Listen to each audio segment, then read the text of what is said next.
What's good, people? Welcome to Sip on That. This is a show where you about to get some real love, real talk, and we might even get a little ratchet. A little ratchet. Yeah, because I had a few sips already. My name is Portia Mann. I'm Tanya Chambers. And I am Tiffany Mann. Please like this video, leave us a comment. Don't forget to subscribe and share this video with somebody because we want everybody to get in on the conversation. Tiffany, tell the people what we're talking about today. We're talking about dating. Dating in your 20s versus dating in your 30s. What's your deal breakers? And we talking about some of the dates that we all done been on. They will be talking about some of the dates that they've been on. Before we get into that, we got these beautiful. Yes, we do, honey. That's right. Yes, ma'am. Let's take another sip. Because I've already had some sips. So Well, let's tell them what. Sorry. Today we're going to be sipping on some wine, ladies. This is a nice red blend from the McBride Sisters. It's a Black-owned company, actually. One of the largest in the U.S. Because we're going to need it for this dating episode. Amen. Trust. Life may take you up. Life may take you down. Just make sure there's enough drinks to go around. Amen. Amen. I'll drink to that. This is good. It is. Yeah, that's good. That's a good one. It'll sneak up on you, too, because I think it done snuck up on me. It tiptoed up. Okay, so today I won't have many dating stories to share with you guys. For those of you who don't know, I've been married for 3 years, but my husband and I have decided to end the marriage. Things just didn't work out. You know what I'm saying? Like you outgrow people and it just don't work. You know what I'm saying? I'm in a good space today. Tomorrow, I don't know where I'm going to be because that's literally how it is for me. It just changes from day to day. You know, one week I might be sad. The next week I might wake up like, okay, she's a boss. She can do this. You know what I'm saying? But I'm not excited to get back into dating only because I feel like dating in my 20s versus dating in my 30s was a lot different. And I'm just like, I think I'm good with just chilling with just me, Netflix, and my puppy. You get what I'm saying? So you won't hear many dating stories from me. But Tiffany and Tanya, they gonna have some fun. Lord knows I got enough to go around. So when is the last time you've been on a date? Last time I've been on a date, I think it was a couple weeks ago. We went and had tacos and hung out and watched a sports ball game. Can't tell you who was playing or what was happening. I don't really know. A sports ball It was a game? sports ball game, yes. Yeah. What about you, Tanya? It's going on 2 years. 2 years? Yes. Yeah, it's about 2 years ago, I went out on one date and it didn't go the way I wanted it to go. So I'm like, You was just like I need to take a break. Yeah, I just need to take another break from dating and just kind of like chill. And I've been chilling, working on myself, self-reflecting, and hopefully when I jump back out there, because I'm ready.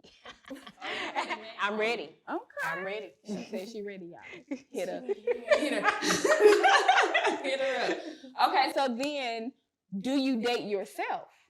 That's something that I'm learning now. I'm like, oh, I can get dressed and take myself on a date. Like, that's a thing. And not even take yourself out to go meet somebody. I'm just having a good time with me. Yeah, yeah, absolutely. Me love to go out and play arcades. Me love to go out for a drink. Me love to go to the movies. Me and me do too. Yeah. Because I like picnics too. I take myself on picnics. I make little snacks and stuff. I think that's really cool. I do. I go to the movies at least once a week. Yeah. Yeah. I mean, it's good to take care of yourself and to love on you a little bit. Yeah. I felt awkward, though. I'm sorry. No, continue. I feel awkward going out places by myself. I guess it's because that I've always had somebody to go with. So now I'm like, I can't see myself right now. But I do know that that's important for like my journey and falling in love back with myself. Like, you can take yourself out on dates. You can put on these good thigh-high boots that you got on and take yourself on a date. Yeah. What would be your ideal date? ideal date. Like the short version, not like the white picket fence. You know what I'm saying? Just give me a real quick like Long situation. walks on the beach, on horseback. I feel like it's changed for me. My ideal date in my 20s versus my 30s kind of, shifted. In my 20s, oh yes, I wanted the flowers, him showing up at my door, opening the door for me, us going to dinner and that sort of thing. Now it's just like, okay, if I can really meet somebody and connect with them, just a long, great conversation for me would work. My ideal date. And, maybe him not ask me to go home on the first night.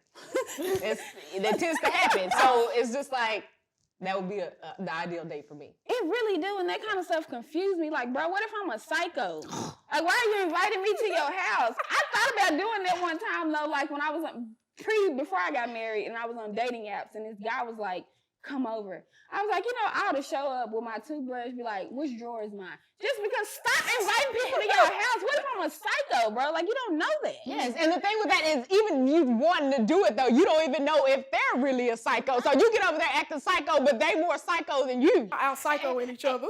And so, I asked a guy one time on a date, I was just like, he was like, well, what would get you to give me a second date? I was just like, just don't ask to go home with me at the end of the date.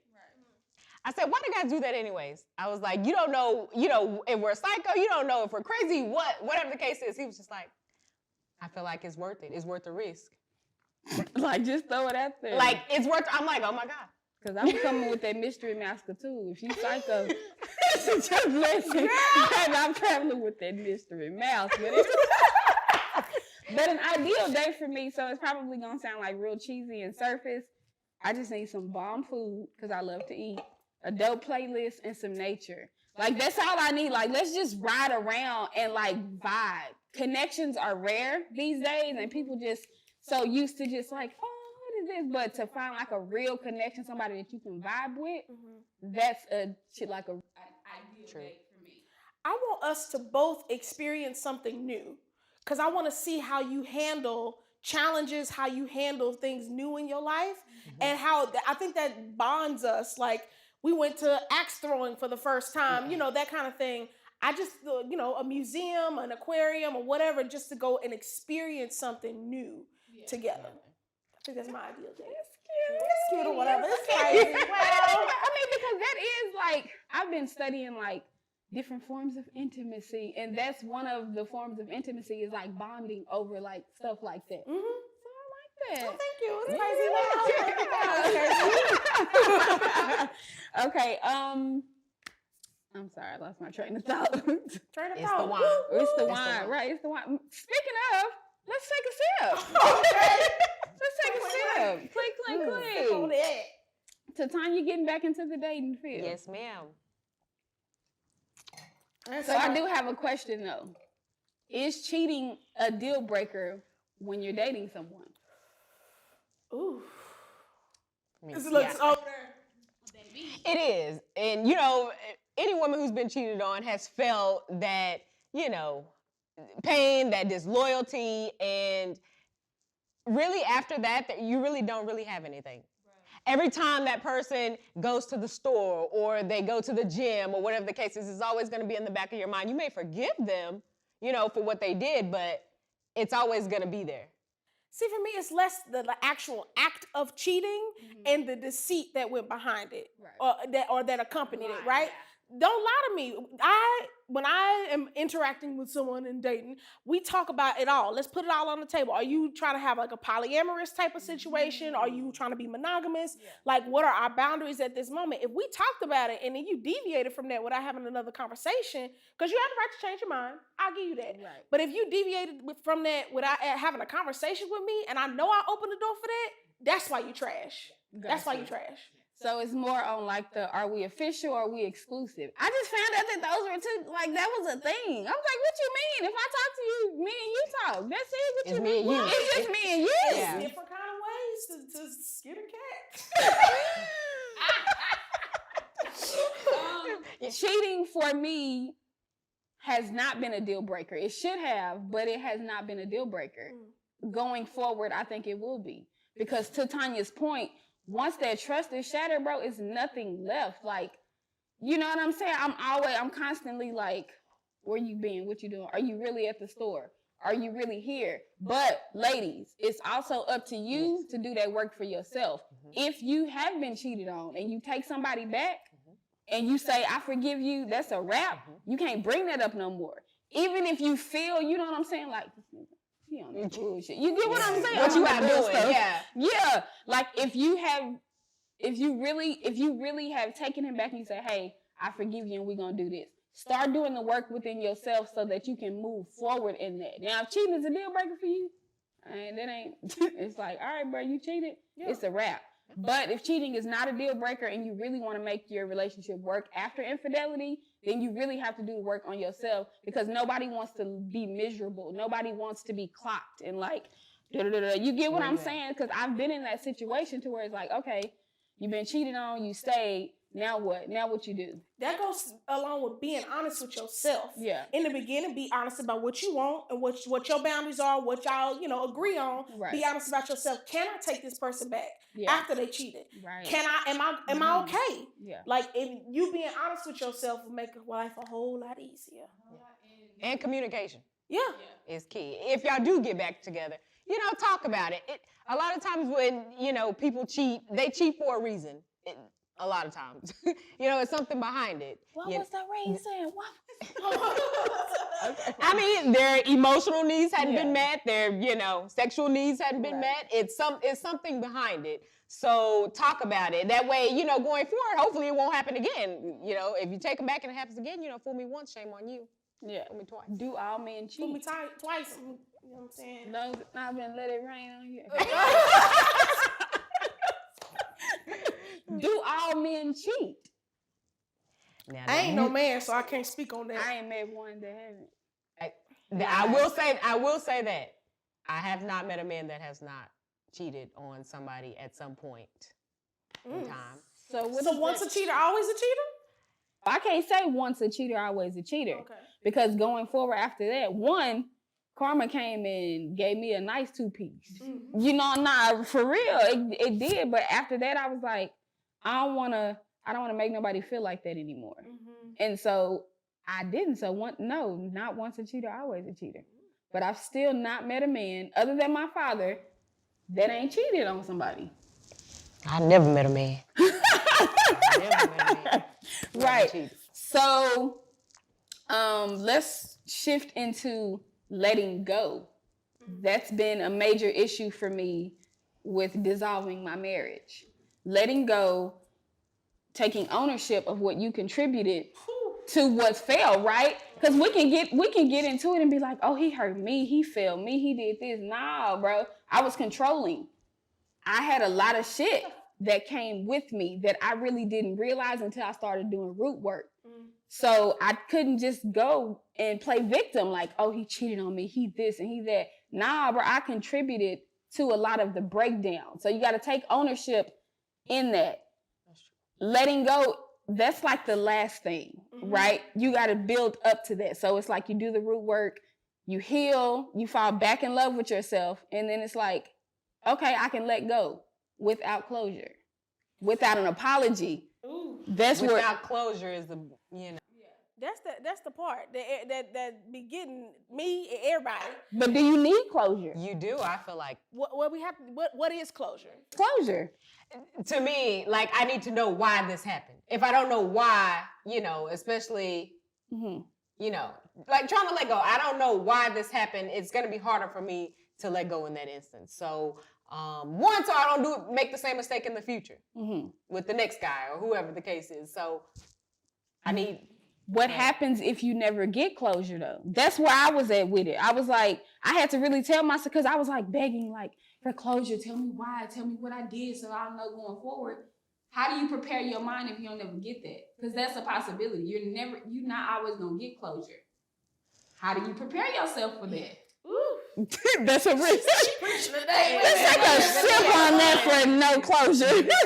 No, for real. That's hard. You journal. That's what you do.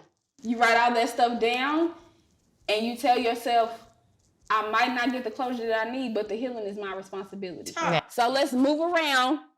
Nah, seriously. Let's move forward. Let's heal. Do the real work to see why you were even attracted to this person in the first place. or why you were so controlling in the first place. Portia, man, talking to me. Like, this really real. Mm-hmm.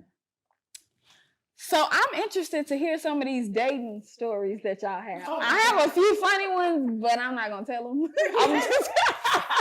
I'm gonna let y'all tell. I'm interested to hear some of these dating stories because I know me and Tom be talking about some stuff. And her story, it sounds like stuff that's in the movies. It's crazy. Okay, out here, because I'll be out here. I ain't gonna even lie. I'll be out here. You know what I mean?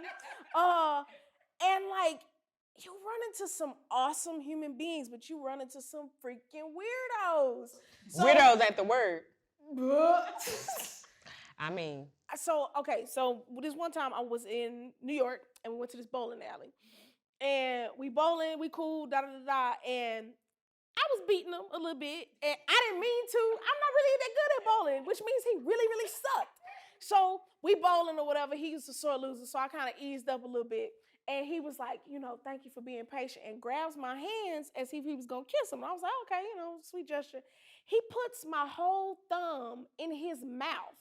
Now, I just put my thumb in these bowling balls, and I was like, what are you doing? So I'm sitting there, now my thumb wet, and he looking at me like, trying to like give me the eyes. I'm like, what is this supposed to be doing for me? What does that do? Why now my thumb just wet? Ooh. And so then we go after we finish bowling, we're walking along the pier, and I'm looking, and there's Jersey overlooking the Hudson River like a movie. You know what I'm saying? We give it like New York, fairy tale vibe. And he turns me around to kiss me and licks all around my mouth.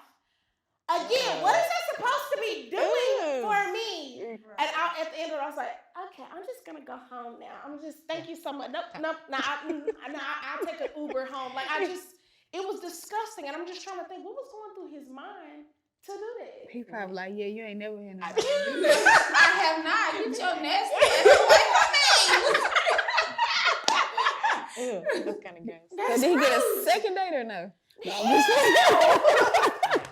I feel like I got catfished. So I started online dating, right? Okay.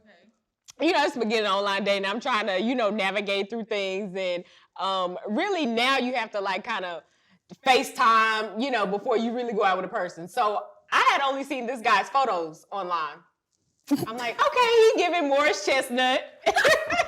I'm into that. So we talking, and he was like, okay, I want to take you. And I was like, okay. So we go to Black Eyed Peas.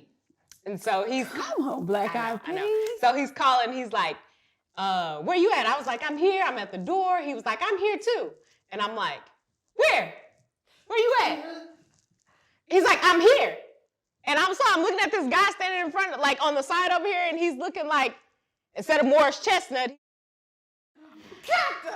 And we love you. I do. I love him. But like, you basically lied. Like this photo was 10 years ago. Ooh. Like this was not the you now. So I was like, okay, well still, I can have a good time. So I sat down and we ordered food and everything. He was telling me about what he wants in a wife. And he's like, yeah, and my wife has to be traditional, and she has to cook like 3 times a day. She has to make sure the kids are taken care of. And this whole time I'm like, my anxiety level is on. On the first day? Yes, I'm picturing myself cooking, cleaning for this guy, knowing I'm about to make a lot of meals. So, well.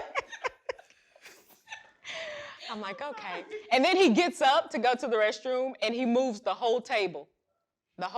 So I'm like embarrassed for him. And like, I'm embarrassed too. And it's just like, maybe I would have gave you a chance, but you basically deceived me. Mm-hmm. So it's like, I can't go any further with you. Thank you for a nice time though. Good night. You should have cooked that man at least 3 meals. You should have cooked him. I would have been in the kitchen all day. Wait, so did you stay for the whole date? I did. I was really nice at that time. Now I won't do it. Okay, so I went on a date with this dude, and when I say date, like we went to the club and then we went and got a room. That was dating for me back then, right? I didn't feel like I did, I didn't really know much about like dating, and I didn't think I deserved that. So we went to this hotel. He went downstairs to do something, so I'm in there getting all cute. I'm fixing up, doing this, and I see some duck under the dresser. I was like, a rat in here? So, no, that was just one rat. I looked again, and I see like a family, like, I was like, And I really sat up in the bed. I was like, Portia, you really have to reevaluate your life right now. you about to mess with a dude in a hotel that got rats. And so I called down to the front desk. I was like, hey, we got to move rooms. But I'm like, then I started thinking, I was like, Portia, it doesn't matter. They're in the whole building. Yep. It don't matter. So I called the girl. This they hotel. I can't tell you which hotel. This was a motel. I know, y'all. We grown. We have grown. She was very ratchet. She felt like, oh, we went to the strip club on the day. Let's do that, okay? And then we went to the motel with the rats. I mean, I still stayed there and got my back blown out. But I mean, the rat spot was like, the rats was like, but I was like early 20s. It was the most, I wouldn't even say that was funny. It was funny at the moment, but when I look back at it, I'm like, now, she wouldn't even look your way. You get what that's really what it is. Now, going forward dating, I feel like I'm going to be a little more just like just chill. Like, you want to go where and do what? Mm-hmm. more cautious. Yeah, more cautious. I'm not even really excited to get back to dating just because it's so many weirdos out there. 1, 2. I feel like in being almost 36 years old, I'm gonna sit down on the first day and be like, what are your goals? Like, what is your self-care routine? And they're gonna be like, I Okay, just think want like to, me. I just want to have a drink and eat here. So I'm not at all excited about getting back to the dating scene. I've just let go. I'm gonna let y'all date and I'll just live through y'all. And you're probably gonna be the first one with a boyfriend. That's normally how it goes. You've done the work. You've been healing, working on yourself, reflecting. I feel like you know what you want now. So once you get back out there, it's gonna be not a piece of cake, but more like, okay, he's not for me. He's not for me. Oh, he is. Yeah. He has something. Yo, the thing that I learned is to listen to myself sooner, right? Because you know pretty quickly. And I remember I dated this dude for years at one point, and I looked back in my journal 2 weeks after I met him, I wrote down every reason why we wasn't gonna work. 2 weeks after we met, and I spent years with this dude. So I didn't trust myself, and I didn't listen to myself in the beginning. Better believe me, we be talking. I be like, girl, is that it? No, it's not. Okay, bye, let's move on. that's real. But not a lot of women tap in with themselves to know that your instinct, you can trust your gut. Trust your gut. Mm-hmm. And those red flags, don't ignore them, sweetie. They will not go away. Okay? They'll just turn into bigger flags. They'll turn into more red flags. But that is true. That's why I was intentional about doing the work. And when I say doing the work from mind, body, soul, and my journal, I have expectations, what I do want on the first day. So I know what I want. It's not a matter of, I'm just going to take this time and heal because I don't know what I want. I know exactly what I want. That's why I'm not like jumping out there. I'm just like.